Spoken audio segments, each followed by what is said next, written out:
سلام دکتر سیبای عزیز، به مدی مدیکس خوش آمدین. امیدالله فیضی هستم. با ادامه درس های فیزیولوژی من امروز در مورد کاردیاک اریتمیا و پارت ششم در موردش صحبت میکنیم که در این درس ما در مورد والف پارکینسون سندروم صحبت میکنیم. در این قسمت ما عنوان ما رو نوشته میکنم که والف پارکینسون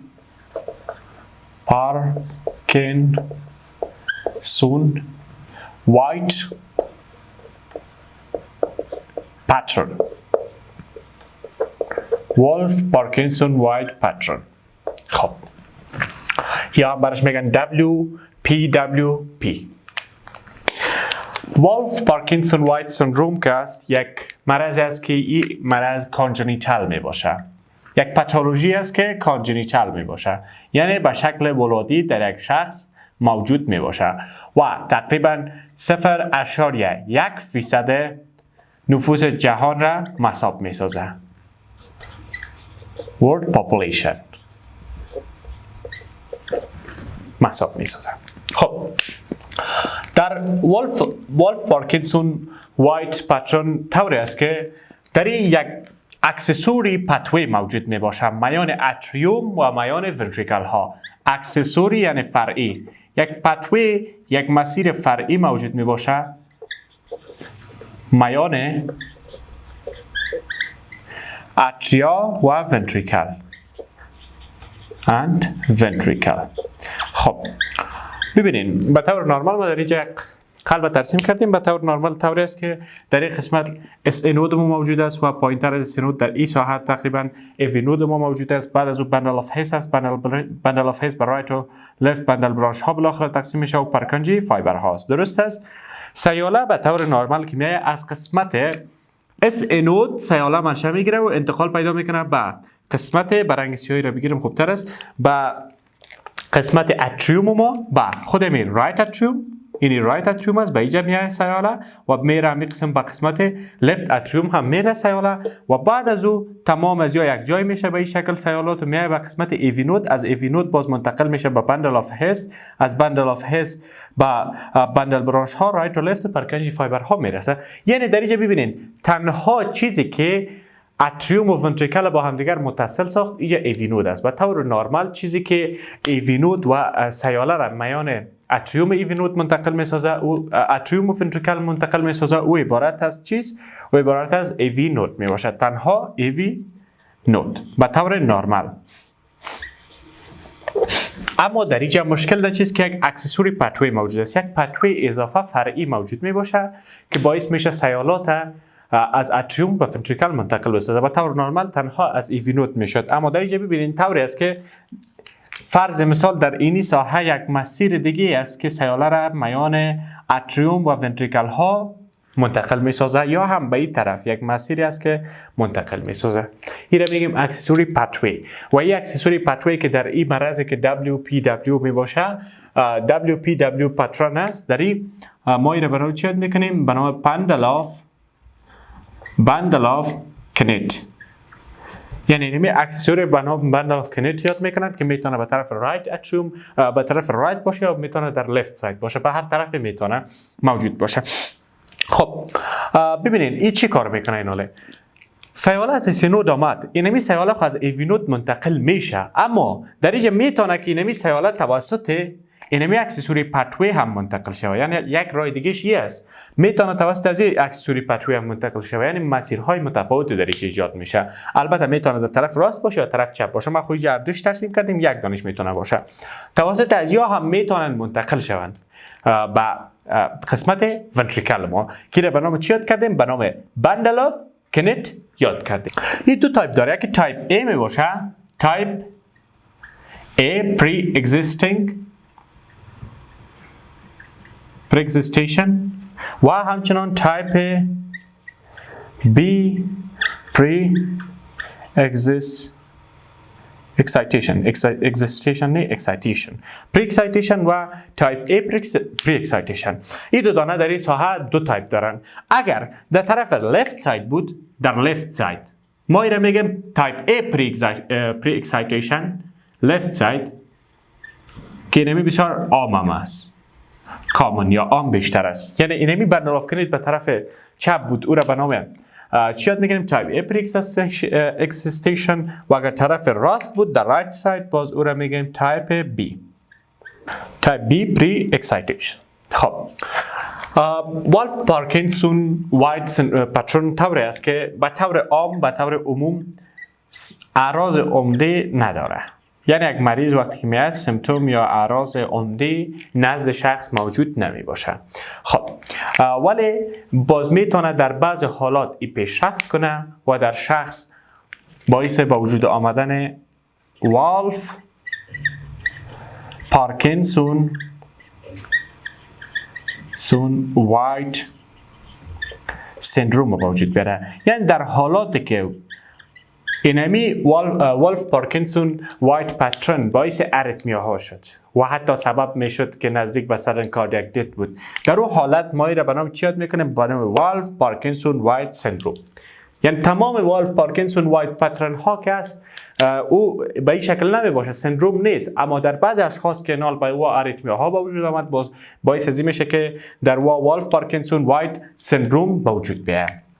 گفتم اکثرا یا سیمتوم اعراض ندارن تا زمانی که نخ پیشرفت نکرده باشه و همچنان این اشخاص که هستن به طور نرمال استیدی ریتم دارن. یعنی ریتمیاز یا معمولا رگولر می باشه به طور معمول تا که پیشرفت نکرده باشه ریتمشان رگولر است، کدام مشکل دیده نمیشه. خب در مورد ECG از یک ما بر شما صحبت کنم. ببینین به این شکل می باشه، به این شکل ECG شما میبینین.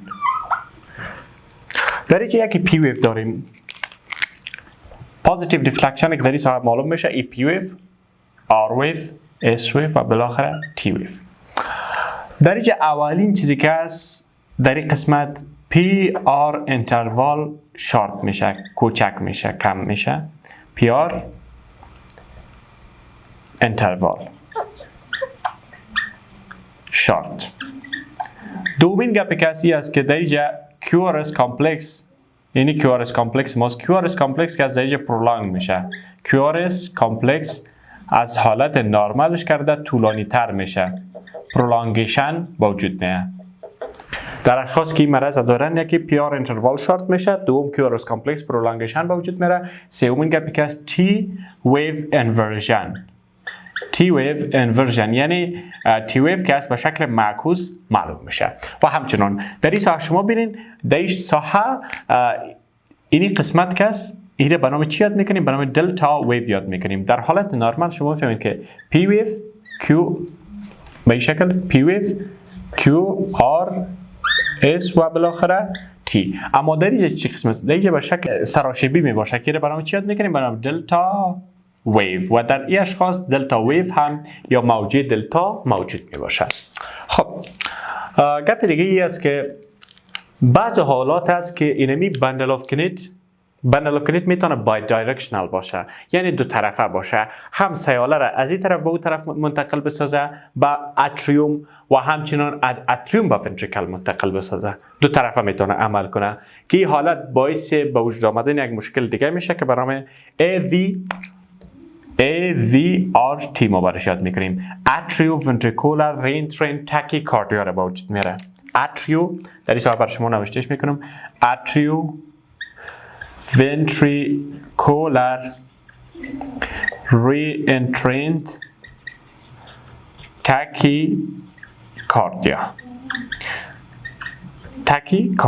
در اینجا طوری است که در AVRT سیاله خو از قسمت اس اینود به ایوینود میه، از ایوینود میه به بندل آف حس به این قسمت میه و دوباره اینال وقتی که ونتریکل سیاله تنبیه کرد اینمی سیاله پس توسط بندل آف کنید دوباره پس باز میگرده به قسمت اتریوم ما. یعنی ببینیم به شکل چرخشی سیاله دیگه دوران خورده میره. این را به نام AVRT ما یاد میکنیم که این یک اناتومیکال رینتری است. اناتومیکال رینتری برش میگیم. anatomical re-entry. چرا؟ re-entry movement است به شکل اناتومیک، چون در این قسمت به شکل اناتومیکی در یک شخص یک پتوی اضافه موجود می باشه. از زمانی که تولد شد در روی اینمی پتوی بندل آف کنید که به شکل اولادی موجود می باشه. پس این به شکل آناتومیکی در یک شخص موجود است که اینمی به می خاطر این میگیم آناتومیکال رینتری، چون اینمی مشکل آناتومیکی که در شخص موجود است باعث به وجود آمدن این مشکل شده که سیاله اینال به شکل دوامدار چرخش زده میره در این قسمت و هیچ وقت سیالات از بین نمیره، در حالتی که باید وقتی که دیپولارایز شد پس ریپولارایز شود. اما در این قسمت سیاله که آمد دوباره پس توسط باز میگرده و قسمت اتریوم ماوایی حالت غیر نرمال است که AVRT به دو شکل می باشه. AVRT دو تایپ داره، AVRT تایپس. یک تایپ از این را به نام ارتودرومیک میگیم، ارتودرومیک کاندکشن، و تایپ دیگه شه آنتی درومیک کاندکشن میگیم. در ارتودرومیک چگونه است؟ در ارتودرومیک قسمی است که سیاله توسط ایوینوت که آمد به بندل آف حس، از بندل آف حس دوباره پس اینال باز به بندل برانش ها و از قسمت بندل آف کنید دوباره پس باز میگرده به قسمت اتریوم ما، به این شکل بازگشت میکنه. ولی در آنتی درومیک طوری است که سیاله از قسمت بندل آف کنید میاد باز توسط بندل برانش ها میره به ایوینوت میرسه، یعنی برعکس سیاله انتقال میکنه، از قسمت بندل آف کنید میاد و به اون ساحه انتقال پیدا میکنه و به همین خاطر میگیم آنتی درومیک کاندکشن. خب این بود در مورد AVRT که برای شما گفتم. یک چیز دیگه میخوایم بگویم که زمانی که یک نفر ببینین اتریال اریتمیا داره، مثلا اتریال فبریلیشن داره، در حالتی که یک شخص از اتریال فبریلیشن داره، ضربان قسمت اتریوم ما برای شما گفته بودم که ریت اتریوم مثلا میتونه که 350 باشد، درست است؟ 350 ریت اتریومش است، ولی اینمی 350 خود ریت ونتریکلش نبود. ریت ونتریکل مثلا می بود 150. چرا؟ چون گفتیم که ایوینوت تنها میتونه در ظرف یک دقیقه 180 سیگنال در حد اعظمش میتونه 180 دانه سیاله را انتقال بده، از بالاتر نمیتونیست، به خاطر که در یک تأخیر ایجاد میشه. اما در این حالت چه قسم است؟ یک نفر از اتریال اریتمیا داره، اتریال فبریلیشن یا یک مشکل دیگه، و در پلوی از او بندل آف کنید داره، در اینجا طور میشه که 350 که در اتریال می باشه، یعنی 350 توسط بندل آف کنید به ونتریکل ها منتقل شده میتونه. یعنی اگر اتریال ریتش، هارت ریتش در قسمت اتریوم 350 بود، در ونتریکل هم 350 میشه. چرا؟ چون بندل آف کنید کس به سادگی میتونه از قسمت اتریوم به ونتریکل سیالات منتقل کرده بره، که حالت بسیار خطرناک است، چون نمیتونه ونتریکل های ما به حالت عادی پر شود در خون پرش نشد، نمیتونه به قسمت برین و به همچنان دیگه ارگان هایی که حیاتی هستند به او برسن و باعث کاردیوجینیک شاک میشه. مفهوم از این را فهمیدین؟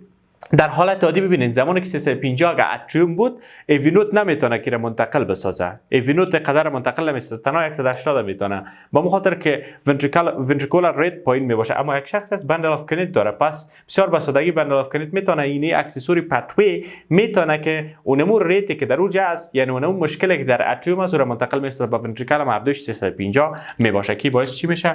باعث به وجود آمدن کاردیو جینیک شاک میشه. یک نوعی از شاک است که ما در مورد شاک ها باز در فصل های بعدی صحبت میکنیم. کاردیو قلب جینیک پرودوسد بای، یعنی اونو شاکی که توسط قلب به وجود آمده باشه رو میگیم کاردیوجینیک شاک. و در تداوی این مرضی که ما برای شما گفتم WPW، در تداوی از این تداویش توسط ادویه ها میشه، دیگر راه های تداوی هم دارن. خب یک تداویش که بسیار مؤثر است، او را به نام